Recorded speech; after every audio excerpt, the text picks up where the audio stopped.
There we go. I just got the notice that we are live. So, welcome everybody to Defying Expectations Over 60. This is my weekly podcast live stream, whatever you want to call it, where I talk to people over 60 who, um, instead of slowing down like they're expected to do, like all of our friends wonder why we're not doing, um, they're actually out there making more of an impact in the world.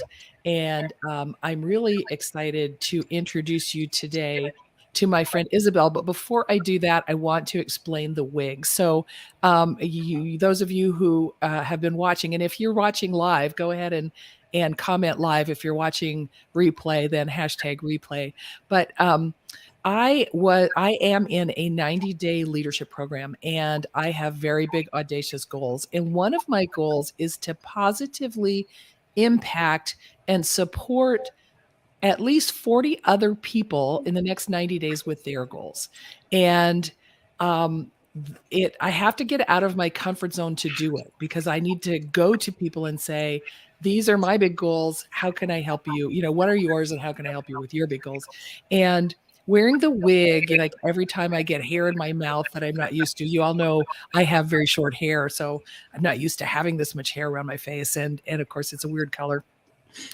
So every time I am like adjusting or whatever, I'm reminded that I have to get out of my comfort zone in order to accomplish my big goals. So thanks for understanding, as I don't mean to minimize or make light of my conversation with Isabel today, because she's a good friend and very powerful leader. But this is this is part of my goals. So Isabel's a fellow Canadian. Now, I left there a long time ago. Isabel has just moved back to Ontario, where I was born as well, and she has had a really amazing career, at a kind of a unexpectedly successful given her sort of humble start. And she's made a tremendous name for herself in a lot of male dominated industries.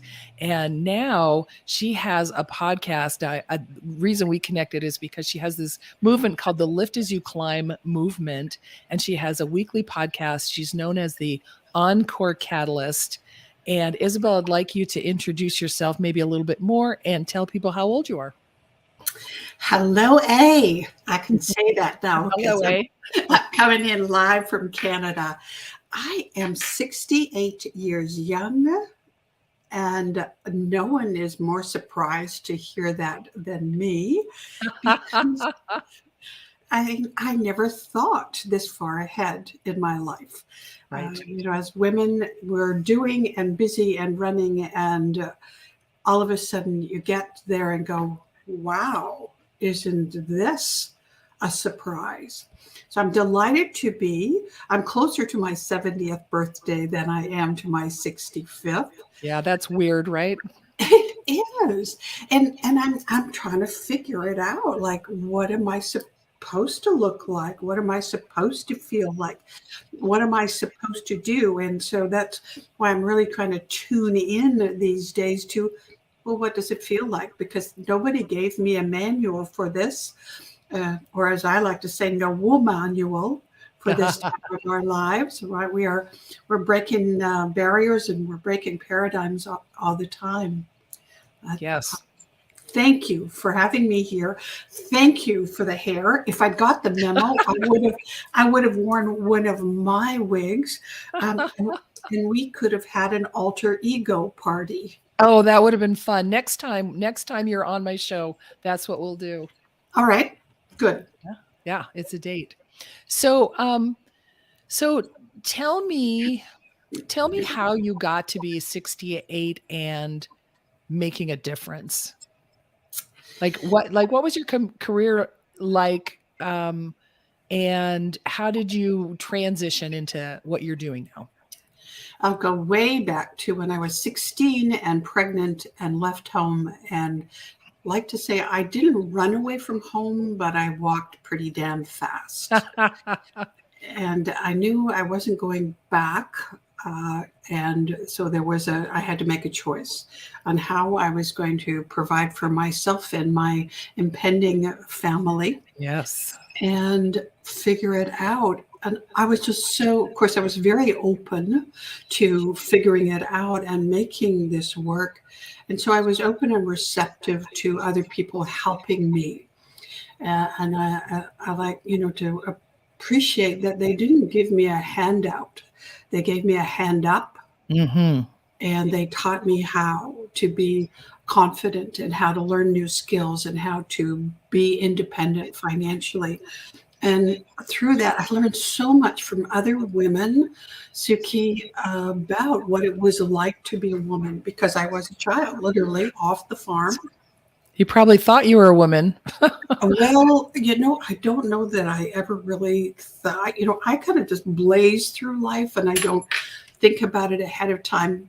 I enjoy replaying the movies in my head most of the time after the fact. But and so from that very early experience, I recognized that there are a lot of people out there that are willing to lift others as they are climbing on their journey. And so it became a lifetime mantra, a, ph- Mm.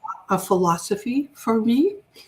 And I went through a series of careers in many different industries, always each time, surrounding myself with people who knew stuff that I didn't already know and were willing to generously share their Mhm. wisdom with me and their patience while I was learning. Ultimately, I became, as you said, that accidental entrepreneur in my 30s when my employer went bankrupt and I was scrambling. By then, I had two children to support, and I founded a chemical company that ultimately went global. It was an industrial chemical business, and I was one of 3,000 men at conferences, one woman to about 3,000 men. And I was really glad. Slowly over time, more women joined the ranks with me. But that experience of starting from my dining room table to ultimately 14 million a year in sales and My selling that gosh. business was my degree. Because I skipped the college part Yep. in favor of Yep. being the breadwinner. You suddenly had other plans at 16. Yay, yay, yay. Absolutely. And then that's been the recurrent theme in my life is that I surround myself with people who know more than me, Hmm. that I want to aspire to be more like them, Mm. and to be able from that then to sort of, as I'm climbing my own success ladder, to be able to reach back and give someone else a hand up. So that's the backstory of the Lift as You Climb theme for me, and ultimately the podcast, because I wanted to start a movement. I wanted to encourage more of that in the world. And during the era when we were in the professional circuit, there was so much talk about women stepping on each other and over Yes. each other and backstabbing. And I just knew that that wasn't the case, but we needed to do a lot better marketing and expand on it. So that was another inspiration or motivation for me to create the Lift as You Climb movement, and also to have the podcast and to collaborate with people like you, others of us that are saying, hey, together we can do so much more and have so much more fun and wear cool wigs and really enjoy it. Yes, I agree. I'm really glad you brought that up because um, women, at least in the past, I think it's changing, but women were notorious for being in competition rather than in alliance with each other. Mm. And, I experienced some of that in my career, not a lot. I was in IT, also in the beginning, a more male dominated field. Um, and I found that if you had a brain, that it didn't matter. The guys wanted to show you what they knew. The girls wanted to show you what they knew. So I felt like there was some institutional barriers, but in terms of sharing what you know and all that kind of stuff, I found that people were really very open, and I loved the women that I worked with early on. And yeah, I found, like you, that it's not all like that, and more so, I think. Yeah, perhaps it's a bit like the media from phenomena that we hear the bad news, Mm-hmm. and that the emphasis is on the train wrecks, Yes. as opposed to opportunities like your show Mm-hmm. to share positive stories and let people know it doesn't have to be competitive. It doesn't have to be that isolating. In fact, it's far nicer, more enjoyable in life if you don't feel like you're on your own on this stuff. Yes. Yes. I tend to be a lone ranger. One of the things that I'm learning in these personal growth opportunities that I've had over the last few years is that I am a bit of a lone ranger, and I don't ask for help. And when I do, I feel, I mean, it sounds obvious, I feel so much more supported, and I feel like I have a place, even though I may feel insecure about this one thing. I have other people who can mirror myself to me, because I don't see me, right? We're a little blind. They can mirror myself to me, and that really helps my confidence. And, if I'm sitting there by myself, I don't have that opportunity. I don't have that opportunity to grow and build my own confidence. Yeah, you raise a really good point. That's very later in my entrepreneurial journey. I learned about advisory boards, peer advisory boards, and I was invited to join the Women Presidents Organization, a chapter here in Toronto. Up to that point, I've been pretty much a rugged individualist, kind of Yes. stumbling through my learning experience.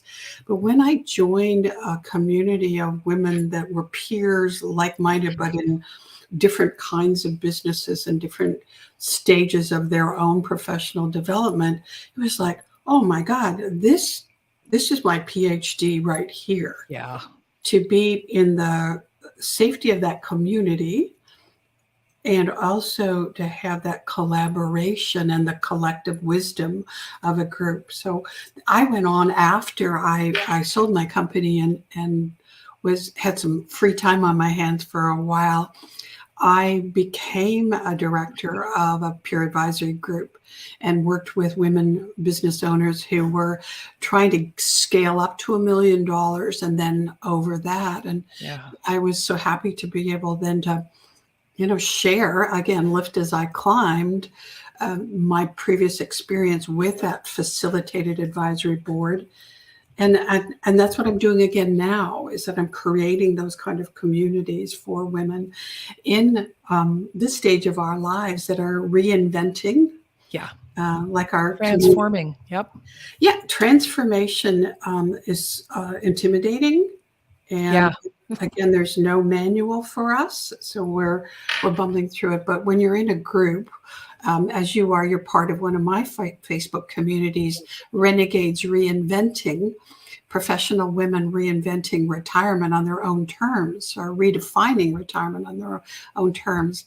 I think I just am thrilled the more opportunities that I witness women collaborating and creating these communities. I like it. Mm-hmm. Yeah. It is awesome. It's and helping someone else, one of the things that I have learned over the last couple of years that's really sinking in is, you can do for yourself and you can have goals for yourself, but for me, it's more rewarding. But I also find that the rewards are bigger if you're actually in service to other people. Like, one of my premises right now is with my goals, and I'd love to talk to anybody about their 2023 goals. And I'll give you an opportunity in the comments, or in the comments, to get in touch with me about that. But um, uh, Oh golly, oh god, gone and lost my train of thought. So I was talking about helping others, being in Yeah. service to others, that it's richer, and you learn as much from them as they learn from you, and it's great for your self-esteem. It's great for your confidence in the fact that you can influence whomever you want to influence. The benefits of that are just surprisingly exponential Mhm. because, I mean, the old adage, you don't know what you don't know, is certainly one of those aspects, right? There's a lot of stuff, and particularly as entrepreneurs or just busy women, period, professional women as well, Mhm. our nose is so close to our own screen that we can't see.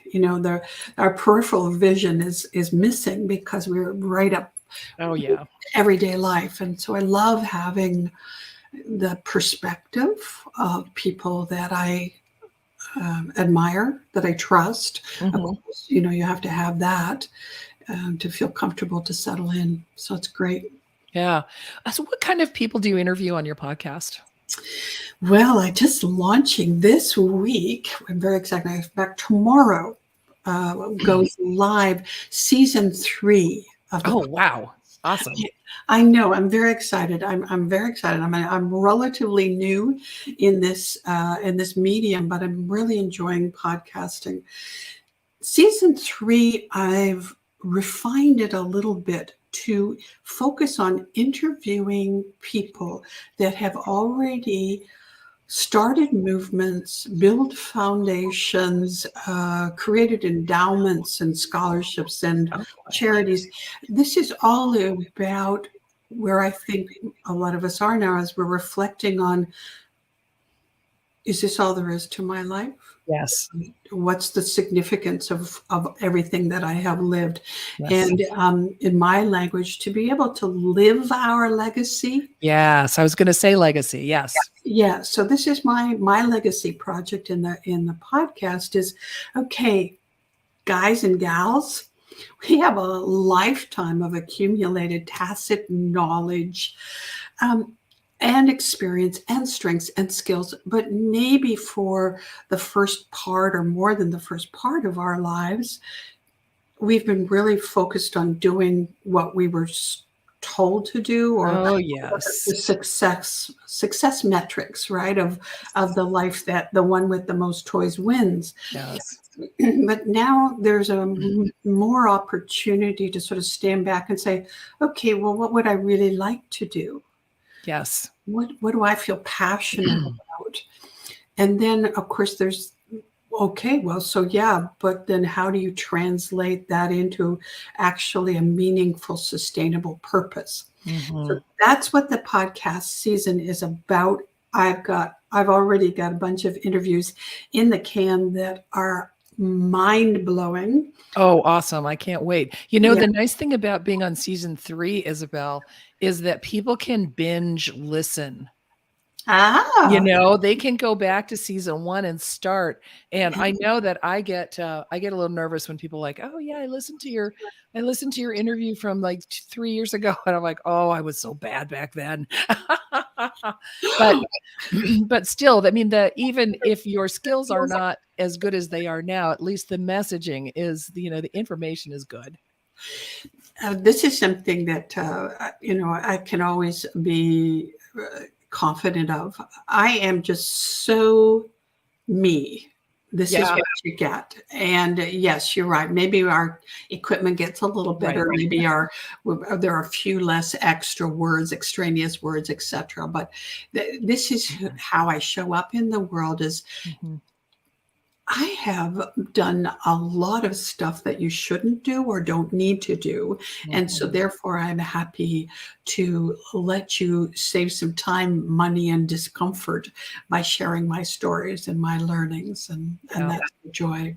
And being curious about other people's journeys too, and what, those kinds of experiences that they've had. It's like, oh man, I would have saved myself a lot of time if I knew this. Absolutely. And that's why this is so great what you're doing here, Suki, is giving people an opportunity to share their stories Mm. and also to be able to sit around the campfire, um, and hear Yeah. stories and hear And listen. lessons and go, okay, Yeah. right. And, So I'm not the only one. yes. I think Mm. I wrote a book. My milestone, my 65th birthday, my gift to myself was to publish uh, Awesome. kind of a memoir and an anthology series. And the book is called "Who Am I Now?" Yes. And this is the whole thing, right? We're just continually evolving and expanding and growing if we choose to. Yes. So let me just put that up on the screen so people can see it. Isabel's book when she turned 65. I'm Yeah. not even 65 yet. So, I mean, that's amazing. Her book is Who Am I Now? Yes, it's on Amazon. It's Kindle and paperback, and I'm working on the Audible version of it soon. Are you reading it yourself? I am. Yeah, Um, I want to do that as well with mine, and so we need to compare notes.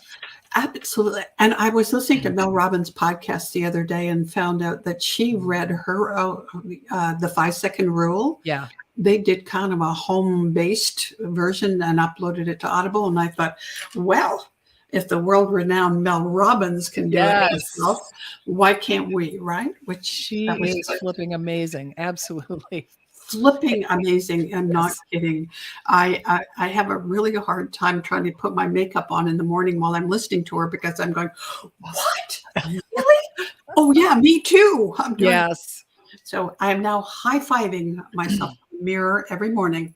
Yes, for doing that. That's awesome. One of the things one of the concepts that I love is that when you're trying, when you are improving yourself, improving your life, trying to make transformational changes, um, you are you are the equivalent or the sum total of the 5 people you surround yourself with. And and during the pandemic, I thought, "Oh my god, I'm surrounding myself with myself," and I'm, like, thinking myself into a hole. And the thing is, when you say you're listening to Mel Robbins, I have a coach that I love, the founder of the Life Coach School. Her name is Brooke Castillo. Oh, So I listen to Brooke, I listen to yes. Mel, I listen to, Abraham Hicks, which about the laws of attraction, I was and just listening to that while I was eating my lunch before this call. So there you go. yeah, and I'm a musical person. I have music going like 98% of the time, but it's changing now. It's getting to be 50-50 podcasts versus music, and I think it's gonna get bigger. It's a bit challenging, I think, because I really want to stay in that all day consuming it. And then I think, oh my gosh, I've got to create my own content too. Oh, yeah, exactly. It's so easy Yeah. to, like I said, binge it, and yeah. But I isn't that fabulous? What I really love how you put that out there, that the 5 people, and I believe very much Jim Rohn was the one who said that, right? Yes. That Yeah, Jim we Rohn. become the average of the 5 people we spend the most time with. But to recognize that we can curate Yes. that group around us these days by tapping into what's available to us online. It's Mhm. fantastic. Yep, and especially, if you are still hesitant to go out in crowds. I know it's been a whole couple of months of illnesses for us because everybody's out and about now and sharing Right. their germs, and if you're still hesitant about going out there, it doesn't mean that you can't surround yourself with incredible ideas and people and excitement. Yeah. I absolutely love that. Yeah. I add to my formula with that. I have a mastermind group, and we meet every Monday morning Mm, virtually because I don't even live in the same country as them anymore. mm. I just like this is like I can't wait for that hour to come by where I can get on with them and we talk about what we've done, what we're working on, what we need help with, what we want them to hold us accountable for, Yes. and so that's Mm. part of creating that I call it my board of advisors. So Yes, yeah. yes. I right now my board of advisors are the other people that I'm in this leadership challenge with. There's 21 of them, and it's Wow. very exciting, and they're all different. They're, different ages, from people in their 20s. I'm the oldest. I'll be 64 in April. I am the oldest one in the group, and they go down into their 20s. I don't think we have any teenagers, but they go into their 20s, and they all have such amazing perspectives and such amazing drive and commitment to serve, Mhm. and not just their own dreams, but the dreams of others. And I'm just inspired by them every day. Mhm. Congratulations for Thank you. making that, because that's investing in yourself. Really. Investing in yourself. Exactly right. Yeah. Exactly right. Well, I want to be conscious of people's times. Everybody's got short attention spans, and we're at 25 minutes because I love you, Isabel, and I love talking to you. And thank you for everything that you shared. I believe I have a lot of your contact information, but I want to include as well your Facebook group, Renegades Reinventing, your podcast link, and how to get in touch with you so people can just get to know you. That's one of the things that's such a great benefit when you're a business owner, is like you have a way for people to reach out and contact you just to get to know each other and share ideas and concepts. And well, this is what's been helping me. What's been helping you. Yeah, and Suki, I'm very, very honored to offer to any of your listeners. I've got a bunch of free resources on my Oh, super. website, some things that might be particularly helpful to work with right now through these challenging times. It's the encorecatalyst.com. There's a resources page there. Great. And if anybody, anytime, just needs somebody to chat with and bounce some ideas off, I love to do that, and I know that there are people that do it for me too. Yes, great. I'm going to just throw that up on the screen real fast. Mhm. EncoreCatalyst.com. I think I've spelled Yeah, it right, but it's the Encore Catalyst. thank you. All right. Yeah. The Encore Catalyst.com. Sorry, I'm having to look around my microphone. That's really awkward. So let me get that up here. All right. The EncoreCatalyst.com.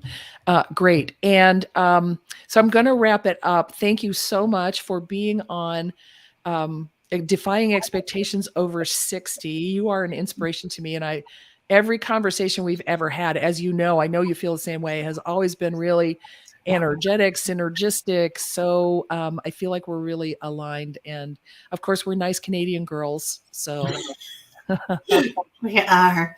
And you just rock that hair, girl. thank you. Thank you very much. Thank you very much. And as I said before, by way of wrap up, it is a reminder to me that I've got really audacious goals. And one of the things that I'm offering anybody who's on my mailing list, and also anybody who just wants to, would love to share my goals with you, because I feel like telling people your goals is going to help you keep on track.